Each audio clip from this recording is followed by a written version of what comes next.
Vous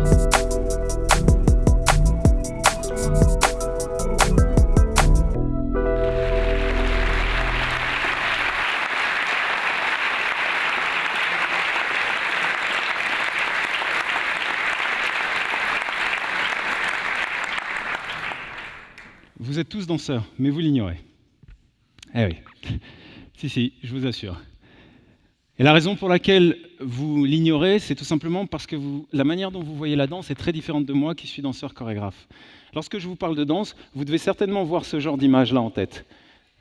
Voilà, des danseurs, des êtres doués de super pouvoirs qui sont capables de faire des prouesses qui sont certainement à milieu de vous, peut-être. Vous avez sûrement les mots comme souplesse, souplesse, rigueur, et ce genre de choses-là, rythme, qui participent à faire de la danse un pays lointain, soyons clairs, pour lequel vous n'avez aucun visa. Pourtant, moi je le vois de manière très différente. Pour moi, la danse, c'est tous les mouvements qui sont en interaction avec l'extérieur.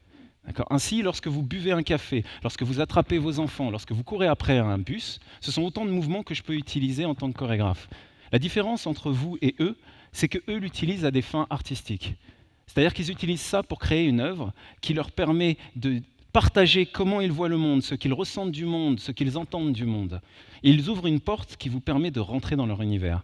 Vous, votre finalité est fonctionnelle, mais le point commun, c'est que nous sommes vivants. Nous sommes vivants. Et la particularité des êtres vivants, c'est qu'ils bougent. Quand on y pense 2 minutes, ça paraît rien comme ça, mais rendez-vous compte, vous n'êtes pas une pierre, un caillou, vous avez cette possibilité de bouger, le mouvement.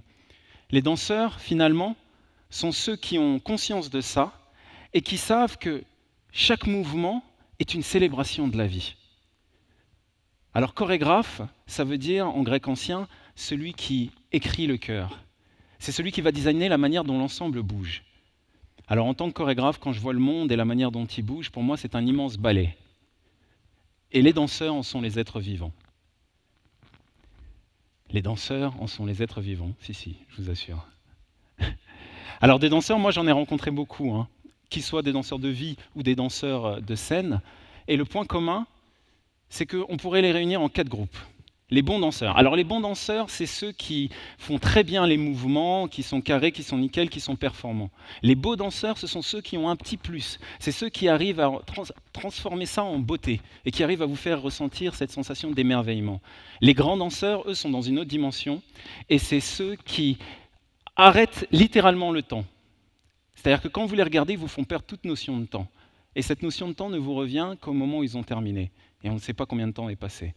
Et la 4e catégorie, c'est les danseurs déconnectés. Alors ceux-là, c'est ceux qui font des mouvements qui paraissent pas finis, pas tout à fait assumés, qui paraissent un peu gauche à côté du temps. Devinez quel danseur je rencontre le plus dans ma vie? Les grands danseurs. Non, évidemment non. Les danseurs déconnectés. Et quand on y pense, c'est logique, parce que nous sommes dans une société qui a hérité de la pensée de Descartes. Cette vision qui consiste à voir la tête d'un côté, le corps de l'autre côté, et nous surinvestissons, nous surévaluons la tête, et nous entretenons un rapport de domination sur notre corps, qui passe par le prisme de 2 choses, l'esthétique et la performance. Sois beau et surtout fais bien ce que je te demande de faire. C'est à peu près le rapport qu'on entretient avec notre corps. Les danseurs déconnectés ont donc du mal à aligner ce qu'ils pensent, ce qu'ils ressentent et ce qu'ils font. Ils pourraient être des beaux danseurs, des grands danseurs, des bons danseurs. Au lieu de ça, ils se perçoivent divisés, la tête d'un côté, le corps de l'autre côté. Et la tête qui regarde le corps comme une prison dans laquelle ils sont engoncés, au lieu d'habiter fièrement cette maison qui a le pouvoir magique de bouger un petit peu à la manière d'un château ambulant de Miyazaki. Quand j'ai choisi d'être danseur, la première chose qu'on m'a dit, c'est « Mais comment tu feras le jour où tu te casseras la jambe ?» J'en savais rien et je ne me suis pas vraiment posé la question. En réalité, je suis parti, bille en tête, et heureusement d'ailleurs, parce que j'ai pu réaliser des choses extraordinaires dans ma vie grâce à ça. J'ai voyagé dans le monde entier, j'ai été danseur dans des salles où il y avait 3 personnes, dans des stades où il y avait 60 000 personnes. J'ai pu faire des spectacles en télé, des spectacles en théâtre, au cinéma. J'ai réussi à avoir ma propre compagnie, j'ai rencontré des danseurs extraordinaires avec lesquels j'ai pu faire des choses géniales. À l'arrivée, jusqu'à ce jour de 2011. Ceci est une radio de mon pied, datant du 6 août 2011. Il a été pris 1 heure après mon accident sur un terrain de basket. Et ce que vous regardez là, en fait, c'est mon pied vu de profil. Alors, le jour où cette photo est prise, au moment où cette photo est prise, je suis sur le dos et j'ai les larmes qui sont montées aux yeux, clairement, parce que j'ai l'impression que plus jamais je danserai. Je me dis, c'est foutu. En réalité, la vie m'offrait une opportunité extraordinaire de pouvoir danser ma propre vie à nouveau et de répondre à cette question qui est comment tu feras le jour où tu te casseras la jambe. Merleau-Ponty, le grand philosophe français, avait déjà répondu à Descartes en disant que dans les années 60, il avait dit « le corps et l'esprit sont connectés ». En réalité, c'est un tout. Aujourd'hui, vous avez des gens dans la science cognitive qui disent ça, des gens comme Georges Lakoff, qui disent ce à quoi ressemblent nos corps et comment ils interagissent avec le monde, structure nos manières de penser. Ça nous donne le cadre dans lequel nous pensons. Et ça génère également les métaphores et les mots que nous avons pour parler du monde. Et pour lui, il faut changer ces métaphores pour pouvoir changer sa vision du monde. Et c'est ce que j'essaye de faire avec vous là. J'aimerais que vous puissiez sortir de là en vous disant je danse ma vie. Pourquoi ? Parce que c'est bien la danse, moi, qui m'a sauvé, clairement. Quelle métaphore j'avais pour penser le monde ? Quelle vision du monde j'avais ? Quel cadre j'avais pour penser le monde ? Celui-là, celui du freestyle. Le freestyle, c'est la manière dont on danse sur scène, en improvisation ou dans un cercle. Parfois, vous pouvez voir ça dehors. Mais c'est de l'improvisation. Et j'ai beaucoup pratiqué ça. Et ça m'a appris des choses essentielles. La chose que ça m'a appris principalement, ça m'a appris 2 trucs en fait.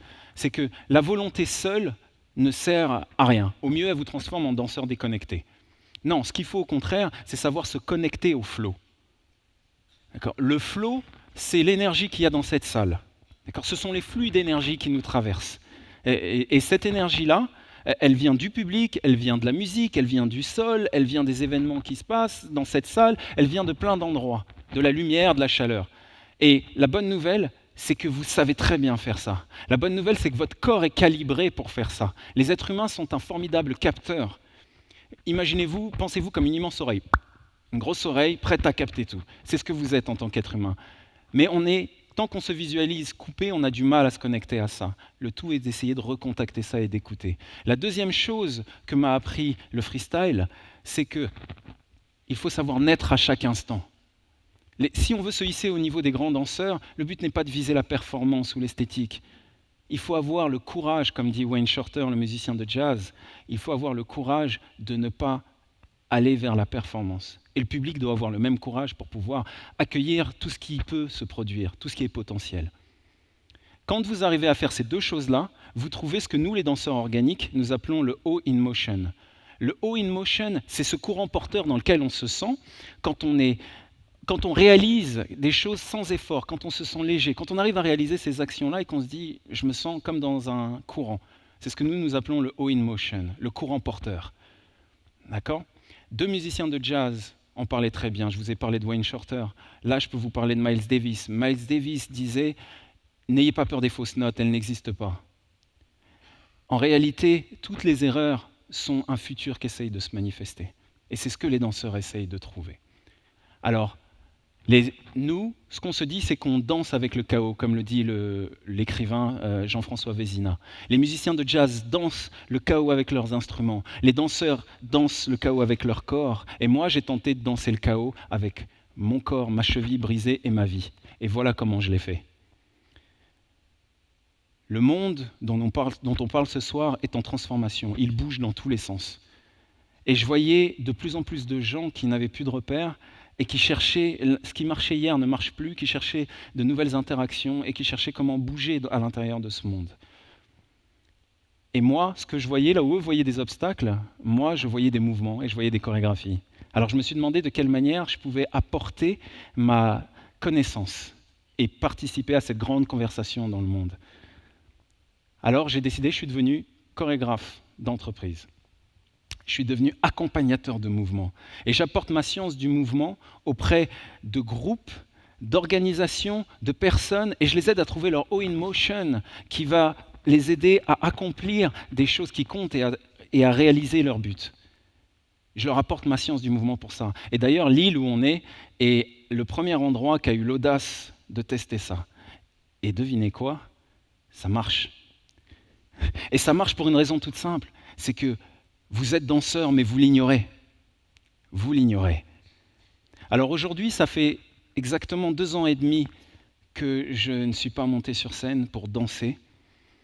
Ce talk aujourd'hui à TED, d'une certaine manière, c'est mon retour sur scène en tant que danseur artistique de scène. Et c'est donc le moment où je vais demander votre aide et où je vais vous demander de m'aider, sincèrement. Je vais vous demander de vous lever, mesdames et messieurs. Je vais me caler sur 3 choses pour illustrer ce que je viens de raconter. Sur cette super musique d'Agoria qui va démarrer et qui a un super flow et un super wind motion.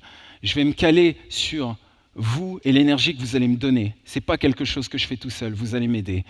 Et je vais venir vous voir, et je vais venir voir des personnes, une après l'autre, et quand je suis devant vous, vous me donnez un mouvement, n'importe lequel. D'accord ? Merci de démarrer la musique.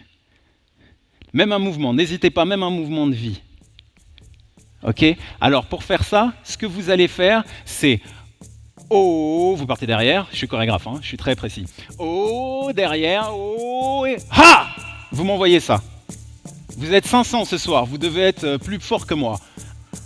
Oh, ha !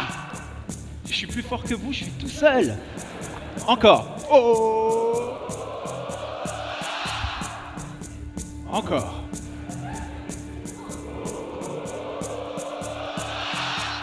Je m'en vais.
danse est la vôtre. Cette danse est la vôtre. N'oubliez pas, on parlait tout à l'heure de réenchantement du monde. Oui, 1000 fois oui, mais pas sans vous. Cette vie est la vôtre, cette danse est la vôtre. Oubliez vos croyances qui disent que seuls certains peuvent le faire. Oubliez, il ne s'agit pas de renaître, mais de naître à chaque instant. Prenez une posture de danseur, trouvez votre O in motion et allez danser vos vies. Merci.